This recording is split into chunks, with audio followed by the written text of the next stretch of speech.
Listen and watch as the sun gets up and the high blue sky begins to sing.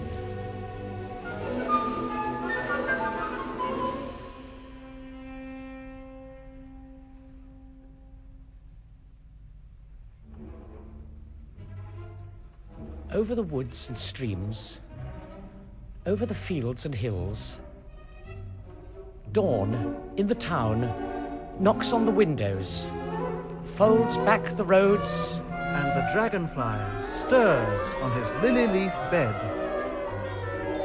leaps as the water licks his wings, jumps as the fish jump, laughs as the trees shake their leaves to the light. and the grasses stand with the flowers, stretching.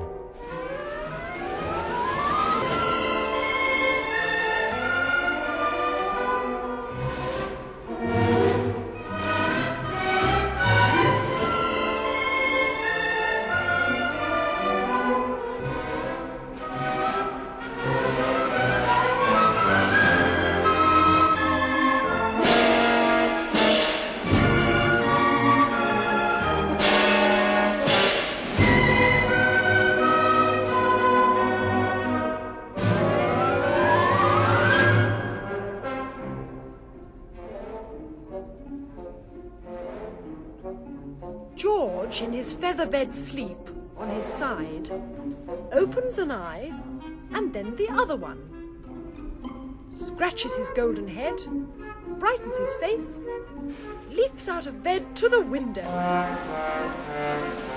There are the soldiers in the street, stepping out with a left, right, marching along to a snare drum beat.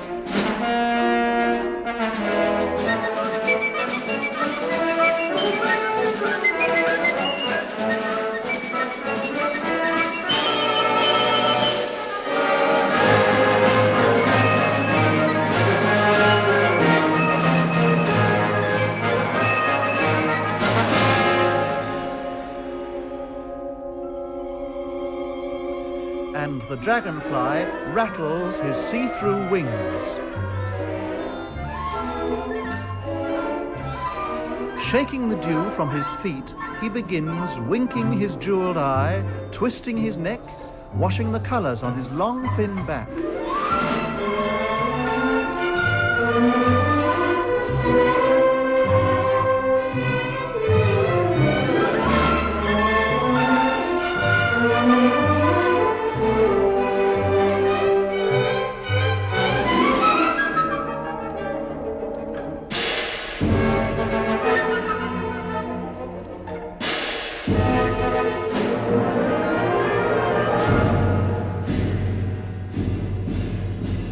George has his breakfast, drinks his tea, while the military band plays do-re-mi, practicing hard for the military spree, which we shall see.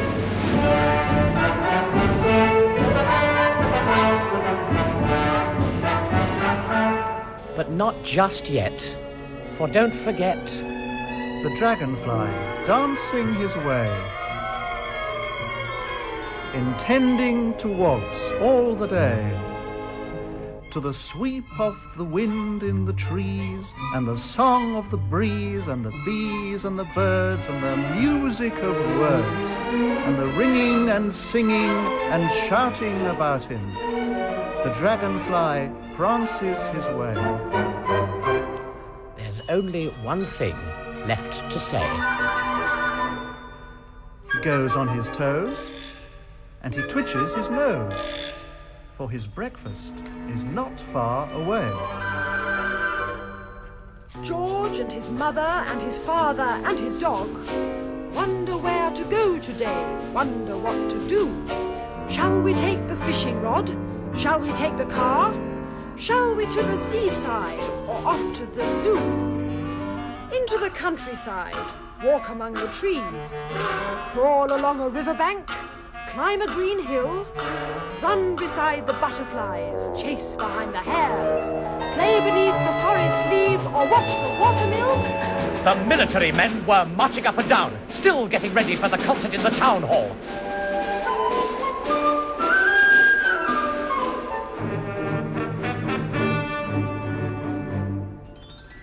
Dragonfly, Dragonfly, where are you now?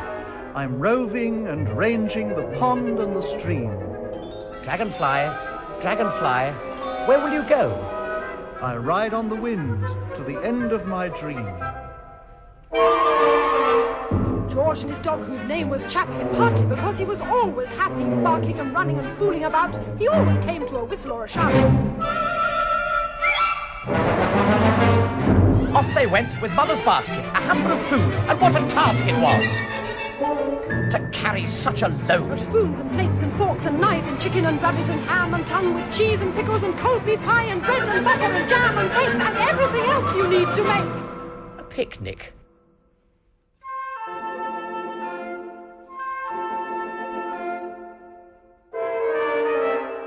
Near the town, on a wild wet heath, a fair had settled, and underneath a bright red awning, fat and round, a miserable man sat on the ground, beating a drum, waving a stick, telling the people to roll up quick to see the most beautiful girl in the world. A golden girl, whose hair is curled like the sea, falling in ringlets, tossing in waves. A girl who's been saved from a fate worse than death, a life with the Eastern slaves.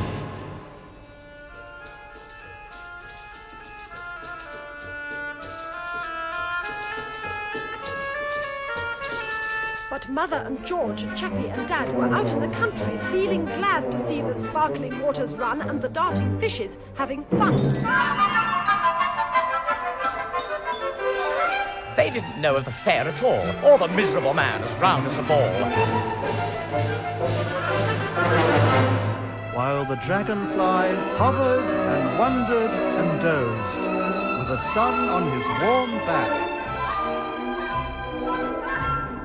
knowing the heat of it, sensing the treat of it, airing his wings in it, warming his feet in it, winking his eyes to it, showing his teeth to it.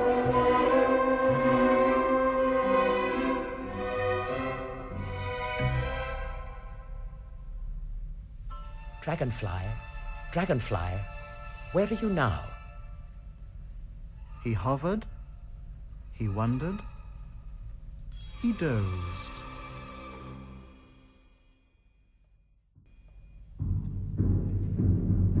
Bang went the drummer man, boom, boom, bang, calling the folk to the fair.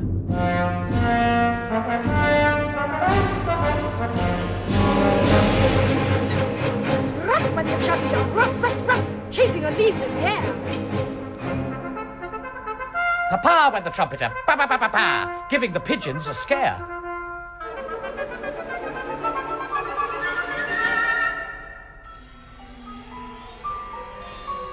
Easily the dragonfly lazily flew, with never a worry or care. And no one saw the sun descending. No one heard the hours pass.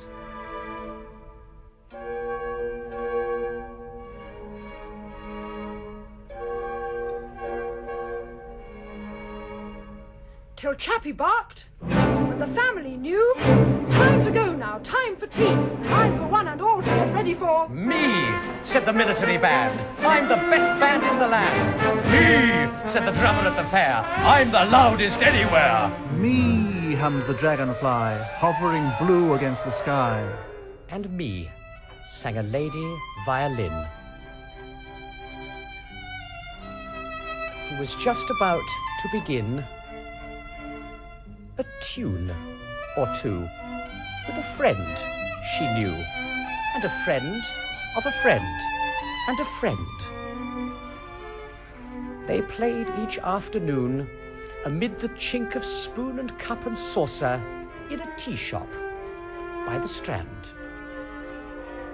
But unfortunately, they had a rotten time that day, for just outside the shop appeared that raucous military band.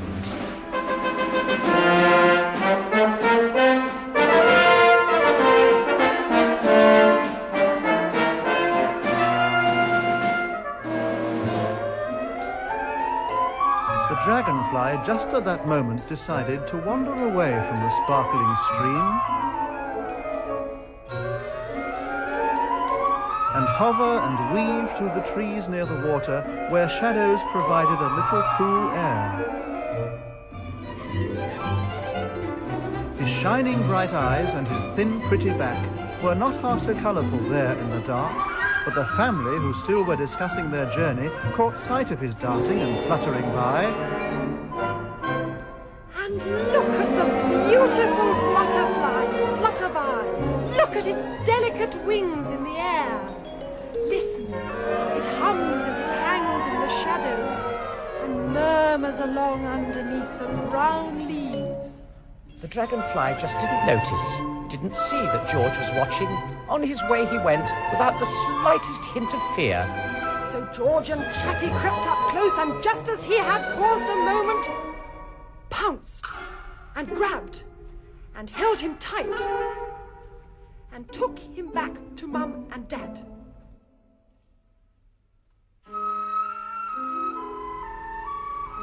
All of them looked at him, closely admiring the struggling creature, so handsome to see.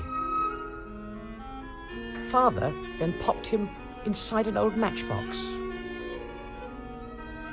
before they all went to the Strand for some tea.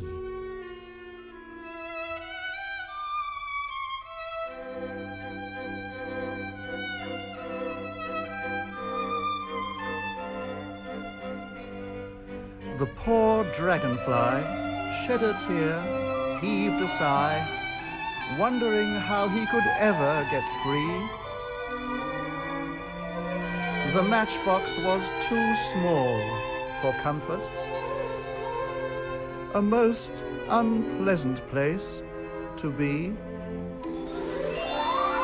So while George eats his gooey cakes, The dragonfly lies there and bakes, then falls asleep.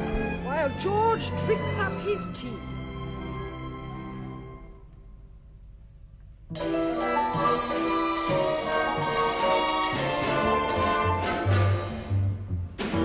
Late that evening, when the sun went down, nearly all the people in the happy little town went to the hall, as they had planned, to dance and hear the military band.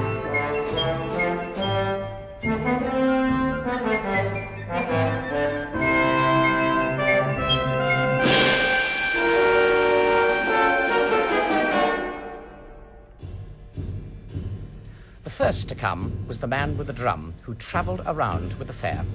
And giving a toot on a delicate flute was the girl with the golden hair.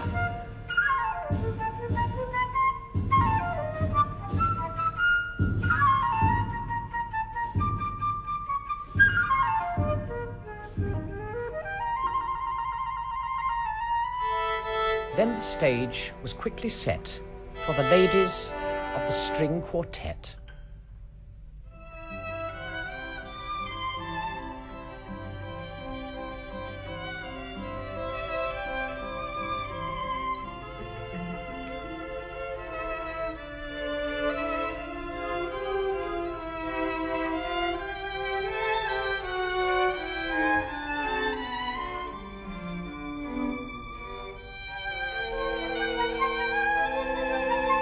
While the string quartet was playing, the slave girl, with her flute, joined in. The drummer lent a hand, the military band, and they all created one right royal din.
chairman stood and thanked them all and said, "With pleasure I now call upon you for 3 rousing cheers. I haven't had so much fun for years." Hip, hip, hip, hooray. Now, before we all go home to bed, it might be nice, the chairman said, if someone here got up to sing a party piece or anything, or tell a tale or pull a leg or do a trick perhaps with an egg. The crowd in the hall murmured and muttered, but nobody moved and nobody uttered a sound.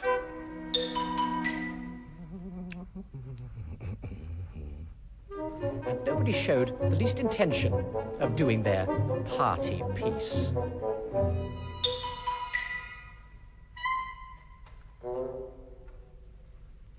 Is this the dreary way the evening ends?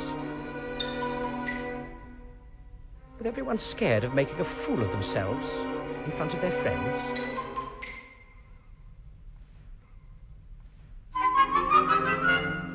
Suddenly George felt in his pocket, stood on his chair, stared at the chairman and then at the band. And stared at the drummer, stared at the flute, stared at Chappie, and stared at the fiddle. "It seems," George said, "we're in a fix. And I'm no good at party tricks. But I know something you don't know. A riddle. Now, my first is a penny, and my second is a king, of course. And my third is forever, and my fourth is half a horse. Five's a debt, and 6 is in a frozen state. 7 is loud, and roasting hot is number 8. 9 is a question, just like this riddle me ree. And the whole is in my pocket, waiting there for you to see. All the people scratched their heads and tried to guess. But they fought and fought and fought without success. Till the chairman said to George, "You win. None of us has a clue, my lad. We all give in." So George took the matchbox from his pocket for the crowd to see. Told them all the answer to his complicated riddle-me-ree. Now it's a D that's a penny, and it's R for a king, of course. And A is forever, and G is half a horse. Gigi, get it? O's the debt, and N's for north, and cold as well. F is loud, and roasting hot is down in L. My last is the question why of this riddle me ree. And the whole spells Dragonfly, and here it is to see.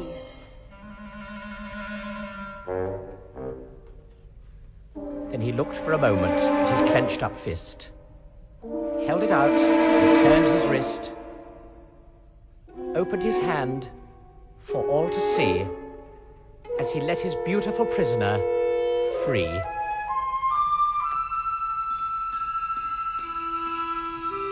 The dragonfly stirred in his matchbox bed, lifted his tired and frightened head, jumped as he saw the light again, shook his feet and winked his eyes again, leapt and spread his delicate wings, rose to the beldome's floating rings. Dragonfly dancing his way, intending to waltz all the day. To the sweep of the wind in the trees, and the song of the breeze, and the bees, and the birds, and the music of words, and the ringing and singing and shouting about him. And so on until he had ended his song, when everyone cheered him and cheered him and cheered him the whole evening long.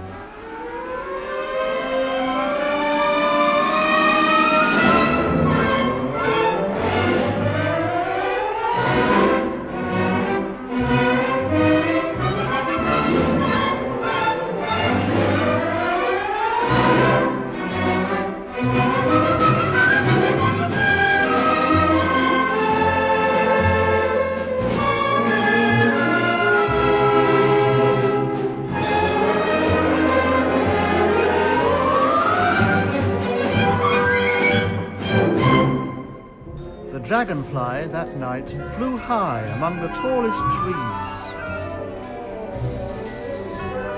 and rested there, and once again bathed in the summer breeze. While George went to his feather sleep and dreamt the whole night long of how he'd saved the dragonfly and how he'd heard its song.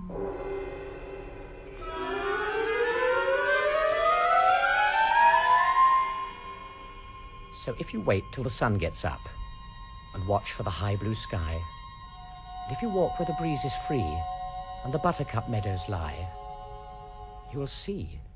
George? And the dragonfly, Down by the water's edge, humming and singing away.